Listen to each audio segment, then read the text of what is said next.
Hey, what's going on everyone? Welcome to another video of Lunch and Learn. So today's video we're going to be talking about websites. Okay, so I had the question was asked, should I have a one-page website or should I have a website that has multiple pages? And what we mean with this is a page that kind of has different sections. So you kind of have a bit of like a home page. You can click about us and it will scroll down to another section, services, another section, maybe contact us, something like that, but it's all in one page. So look, we're going to run through some good points and some bad points for each of them. So both have pros and cons really. Where to begin? So let's go with the one page website. So one page websites, these have come about really with the whole kind of mobile tablet trend. Okay, so if we look at mobile or tablet, we're scrolling through.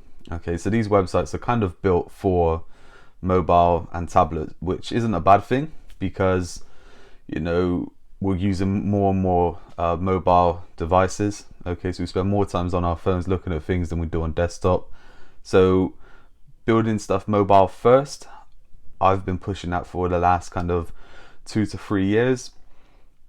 The consumer base hasn't actually caught up with that yet, so it still hasn't caught effect where mobile first is the norm, and people expect that. People still expect the desktop version to be the norm, but the bad points to it is, I say are, but is the main bad point is that you can add too much information onto it. So you usually have a little bit of text for the home bit, a little bit of text for the about us bit, a little bit of text for contact or services or something like that. And what that means is from an SEO point of view, from being found in Google, it makes it rather difficult to start showing up in different searches. Okay, so the website will still show up if you type your business name in, but if you were to type in a certain phrase, a certain service or something like that, you're not going to battle the people that have 50 pages on their website of lots of content. So it doesn't really matter too much if you're just using it as more of a landing page, so you're sending people over to it. But when it boils down to it, our website should be like our shop. It should be our kind of hub. That's where everything should be coming from. I mentioned a few times about the like the customer journey kind of thing. So we want to use the likes of social media, video, whatever it is, to go back to our website, to kind of sign those people up or convert them. So having just a one-page website is, not going to do us justice. With that being said, it makes sense to have a one-page website than no website at all. Okay, I know people that, especially over the past few years from the business that I've been doing, is people talk about having a website and they kind of plan out the perfect website in their head. I think I've changed my website about 15 times now where I'm not happy with this part, that part, and stuff like that. And most people will do that as well.